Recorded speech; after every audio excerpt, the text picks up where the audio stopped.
Ang mahaba pong pila. Oo nga eh. Kanina pa tayo naghihintay. Ay, nako. Ayokong ma-high blood. Relax lang po kayo, Lola.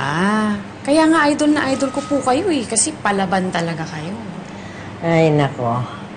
Kapag dumating ka na sa ganitong edad at napagdaanan mo na ang lahat ng problema sa mundo, ay, magiging matapang ka rin kahit ayaw mo. Eh, ilan na bang taon ako nagdadialysis? Oh, go lang ako. Laban.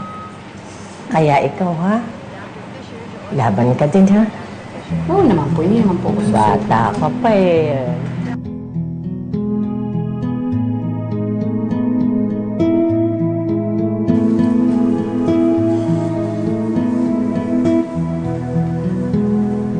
Iha, huwag mong mamasamain ang tanong ko, ha? Kasi, ang tagal na kitang nakikita dito. Eh, bakit wala akong nakikitang nakakasama mo? Wala kang boyfriend? Naku, wala ho. Hindi huuso sa akin ang ganun. Eh, bakit naman? Sayang naman. Sa ganda mong yan. Anak ko, ipapakilala kita dun sa anak ko, ha? Jack, magugustuhan mo siya. Mabait, masipag, business-minded.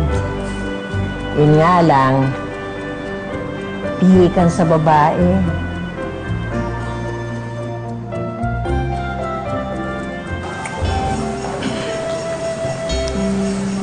Tara, doon tayo, banda.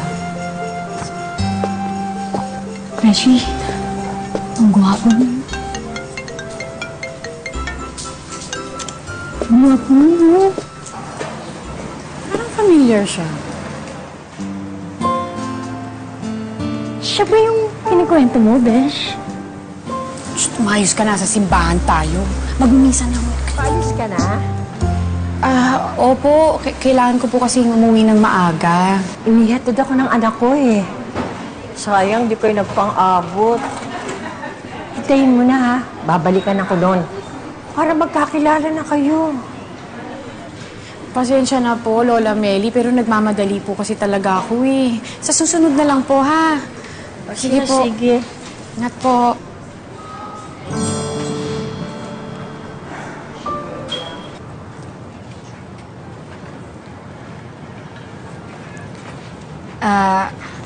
Ate, pwede ba akong humingi ng favor?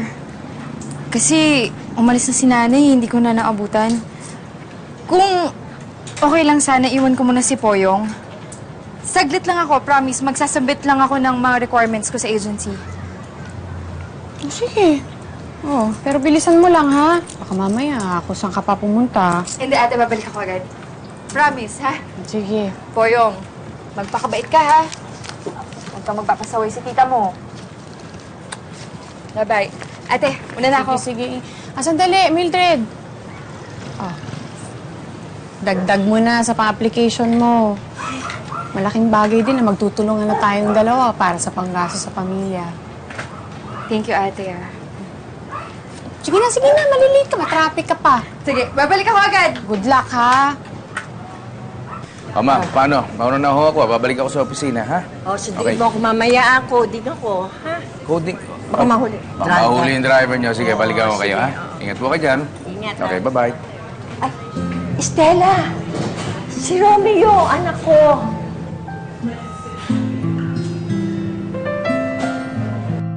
Siya yung matagal ko na gustong ipakilala sa'yo. Ma. Kilalang kilala ko na po siya. Magkakilala na po kami. Naku, tingnan mo nga naman ang kapalaran. Ano? Mas nauna pag gumawa ng paraan kaysa sa akin. Hindi ka ba inatok? Hindi. Okay. Mauna na ako, ha? Anak, ingat ha! Ingat po kayo, ha? Sige, bye-bye.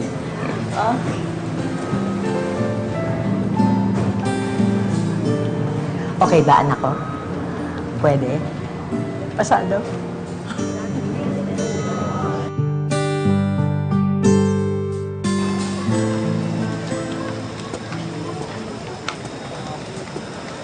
Uy, kumusta ikaw na naman? Oo nga, lagi na lang tayo nagkikita. Ikaw yung kinikwento ng mami na madalas kayo nagsasama sa dialysis. Lagi ka rin yung kinikwento sa akin.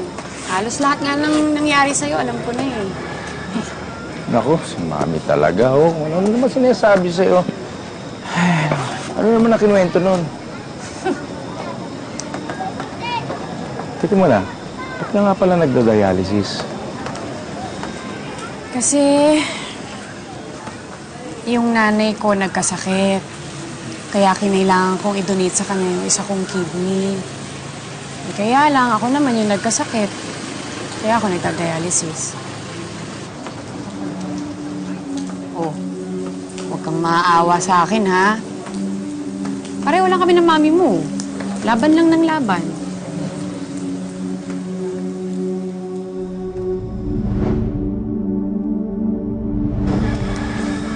Please yung akin, pakidagdag ha. Dagdagan mo kasi paborito yan ng mami ko eh. Salamat. Lagi ka bang nagsisimbang gabi?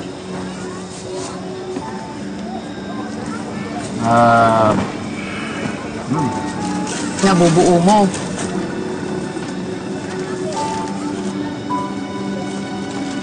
Last year. Hindi nga nabuo eh, kasi last day na lang. Ay, salamat ako. Eh, kasalanan ko rin naman dahil marami akong Christmas party. Gusto yung bayad, ha? Yung totoo. Ang totoo niyan, nagkahiwalay kami ng girlfriend ko eh. Yun. Eh, ikaw naman. Kompleto mo. Oo. Para sa pamilya ko. Ang yung akin kasi, panata ko na rin para kay mami. Sana gumaling siya kaagad.